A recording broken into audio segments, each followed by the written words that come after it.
প্রশ্ন টিকে থাকবে না, জনগণের উত্তাল তরঙ্গের মধ্যে তা ভেসে যাবে। বন্ধুগণ, আটক করে রাখা হয়েছে সেই সমস্ত তরুণ নেতাদেরকে যারা গণতন্ত্রের জন্য সংগ্রাম করে চলেছে দীর্ঘকাল ধরে। প্রায় 18 বছর ধরে আটক করে রাখা হয়েছে বিএনপির বেশ কিছু নেতাকে, যাদেরকে অন্যায়ভাবে মিথ্যা মামলা তৈরি করে তাদেরকে মৃত্যুদণ্ড পর্যন্ত দেওয়া হয়েছে। এই সরকারের নির্যাতনের অন্যতম হাতিয়ার হচ্ছে এই বিচার ব্যবস্থাকে দলীয়করণ করার মধ্য দিয়ে।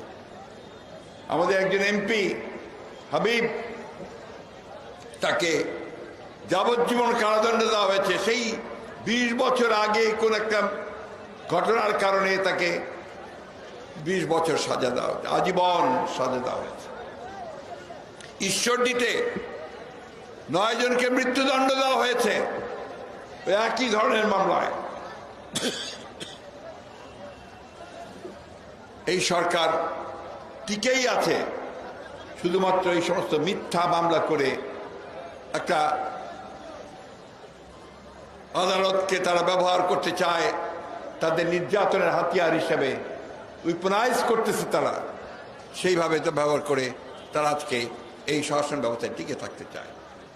আপনারা দেখেছেন ইতিমধ্যে এই রাষ্ট্রযন্ত্রকে ব্যবহার করে কিভাবে জনগণের ন্যায়সঙ্গত যে দাবি, একটা গণতান্ত্রিক ব্যবস্থার ন্যূনতম অধিকার, ভোট দেওয়ার অধিকার, সেই ভোট দেওয়ার অধিকারের জন্য যে আন্দোলন, সেই আন্দোলনকে তারা কিভাবে নিদারুণভাবে এইভাবে গত 28 অক্টোবর, আপনাদের মনে থাকার কথা, এইখানেই কিভাবে তারা পণ্ড করে দিয়েছে, পুরোপুরিভাবে পণ্ড করে দিয়ে সে আন্দোলনকে তারা দমিয়ে দেওয়ার চেষ্টা করেছে।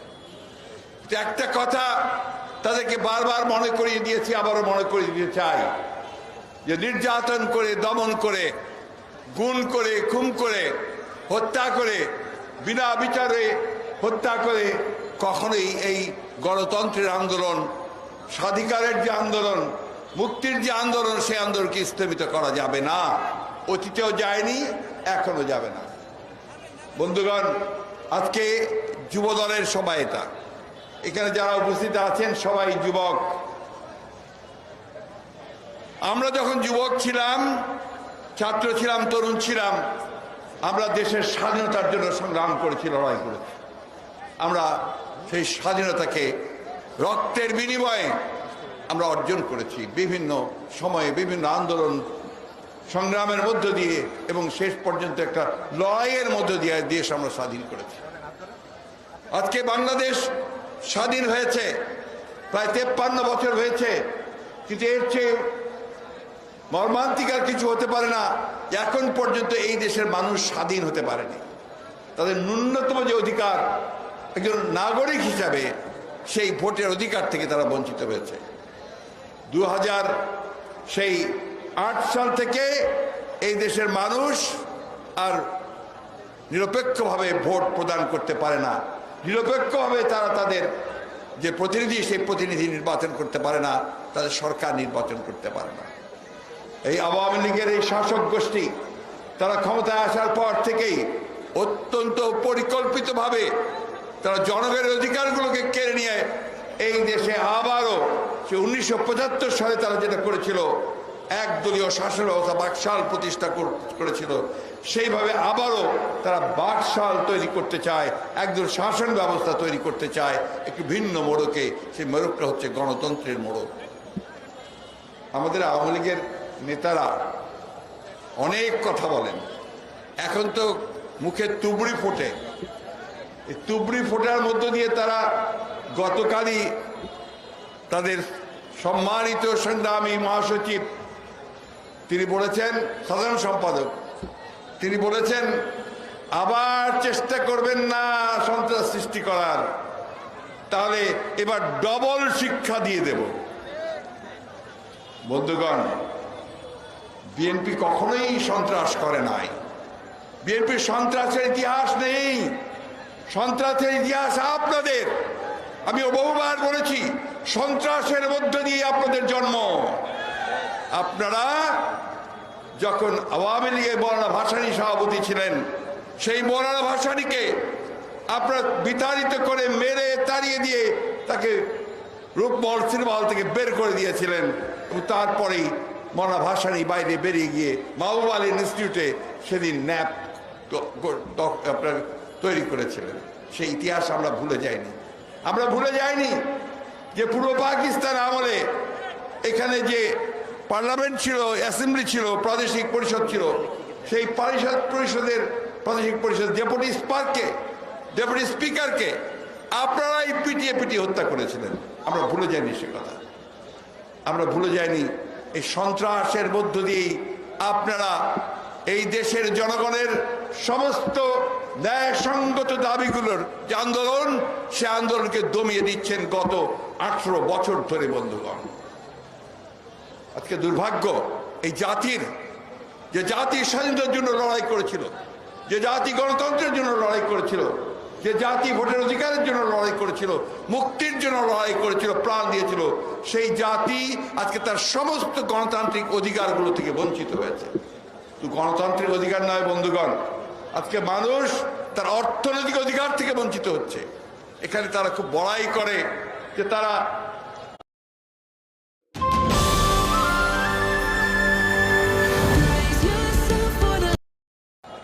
উন্নয়নের লহরী বইয়ে দিচ্ছে। অনেক ফ্লাইওভার হচ্ছে, রাস্তা হচ্ছে, কাঠ হচ্ছে। সাধারণ মানুষের কি অবস্থা? সাধারণ মানুষের বাজারে গেলে তারা কিছু কিনতে পারে না, চাল কিনতে পারে না, ডাল কিনতে পারে না, পেঁয়াজ কিনতে পারে না, রসুন কিনতে পারে না। আর প্রতিদিন প্রায় প্রতিদিনই বলা যায় যে প্রত্যেকটা জিনিসের দাম বৃদ্ধি পাচ্ছে। বিদ্যুতের দাম বাড়ছে, গ্যাসের দাম বাড়ছে, এবং রেলের ভাড়া বাড়ছে, বাসের ভাড়া বাড়ছে। এই যে আমাদের রিক্সাওয়ালা ভাইরা যারা দূরে দূরে দাঁড়িয়ে আছেন এখানে, তাদেরকে জিজ্ঞেস করুন তারা আজকে কিভাবে তাদের জীবন সংসার চালাচ্ছে, কিভাবে চালাচ্ছে। পারে না, একবেলা খায়, দুবেলা খেতে পায় না। প্রত্যেকটা ভাই বোন কি আপনার মধ্যবিত্ত যারা, তারাও তাদের খাওয়ার মেনু চেঞ্জ করে ফেলেছে বন্ধুগণ, করে আজকে সামান্য খাওয়া খেয়ে থাকে। অনেকে ফিরে চলে যাচ্ছে গ্রামের বাড়িতে, সেখানে গিয়ে জীবনযাপন করার চেষ্টা করছে। ঢাকা শহরে তারা থাকতে পারছে না, কুলি উঠতে পারছে না। বন্ধুগণ, ব্যাংক লুটপাট করে শেষ করে দিয়েছে। ব্যাংকের নতুন নতুন আইন করছে, যারা ঋণ খেলাপি, যারা ব্যাংক লোপাট করছে তাদের স্বার্থে। এমনকি বাংলাদেশ ব্যাংক, যেটা নিয়ন্ত্রণ করার কথা কেন্দ্রীয় ব্যাংক, তারাও আজকে একই সঙ্গে যুক্ত হয়েছে এবং তাদের এই সমস্ত অপকর্ম যেন বাইরে বেরিয়ে না পড়ে, তার জন্য আমার সাংবাদিক ভাইদের সেখানে প্রবেশ নিষিদ্ধ করেছে। কোথায় যাবেন আপনারা? কোথায় যাবেন? আমরা আজকে এই দেশের মানুষ আমাদের নিজ দেশের থেকে আমরা আজকে পরবাসী হয়েছি।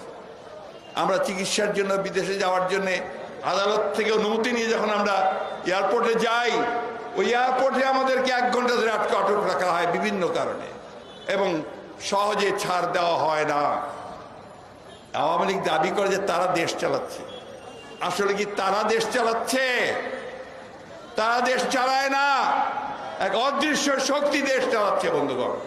এবং যাদের নির্দেশে তারা আজকে বাংলাদেশে মানুষের অধিকারগুলোকে কেড়ে নিয়েছে। আমাদের রাষ্ট্রযন্ত্র, তার মধ্যে আমাদের পুলিশ ভাইরা আছেন, আইন শৃঙ্খলা রক্ষাকারী বাহিনী আছে, আমাদের প্রশাসন আছে, বিচার ব্যবস্থা আছে। প্রত্যেকটি প্রতিষ্ঠানকে তারা আজকে কক্ষিগত করেছে, দলীয়করণ করছে। তাদের লোক ছাড়া কেউ কোথাও যেতে পারে না। চাকরি হয় না আমার যুবক ছেলেদের, জিজ্ঞেস করে দেখেন। অনেকে বিসিএস পরীক্ষা দেয়, বিভিন্ন পরীক্ষা দেয়, তাদেরকে সেই চাকরি দেওয়া হয় না। তাদের ডিএনএ টেস্ট করা হয়, তারা কোন দলের, বাবা, চাচা, মামা, ভাই, কেউ বিএনপির সঙ্গে জড়িত কিনা, তাহলে আর তার চাকরি হবে না, পাশ করেও, কোয়ালিফাই করেও বন্ধুগণ। আর টাকা ছাড়া কোনো চাকরি হয় না, তাও 1-2 টাকা নয়, লক্ষ লক্ষ টাকা। একজন পিওনের, স্কুলের একটা পিওনের চাকরি 15 লক্ষ টাকার নিচে হয় না। এই একটা অবস্থায় তারা নিয়ে এসে ফেলেছে। একদিকে দুর্নীতি, একদিকে অনিয়ম, একদিকে কোনো জবাবদিহিতা নাই। আর নির্বাচন ব্যবস্থা, ওটা তো সম্পূর্ণভাবে তারা গিলে খেয়ে ফেলেছে।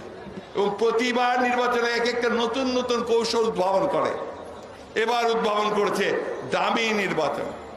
আপনারাই বলছেন, সাংবাদিক ভাইরাই বলছেন দামি নির্বাচন হচ্ছে। দামি নির্বাচন আপনারা সবাই জানেন কি, আওয়ামী লীগ ইলেকশন করবে, সেই সঙ্গে ক্যান্ডিডেট অপোজিশন ক্যান্ডিডেট বানাবে, সেটাও দামি প্রতিনিধি থাকবে, দামি ক্যান্ডিডেট।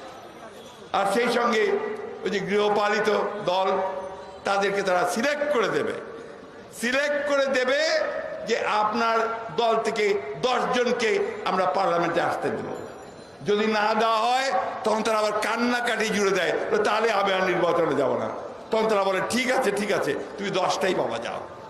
এই একটা অবস্থার মধ্যে নির্বাচন ব্যবস্থাকে ফেলেছে, একটা ক্যারিকেচার, একটা তামাশা, একটা কৌতুক। আমরা এই জন্য দেশ স্বাধীন করিনি ভাই, আমরা এই দেশ স্বাধীন করেছিলাম এই দেশের মানুষ রক্ত দিয়ে মানুষের অধিকারকে প্রতিষ্ঠিত করবার জন্য। তারা বলেন বিভিন্ন সময়ে এখন নাকি গণতন্ত্র প্রতিষ্ঠিত হয়েছে।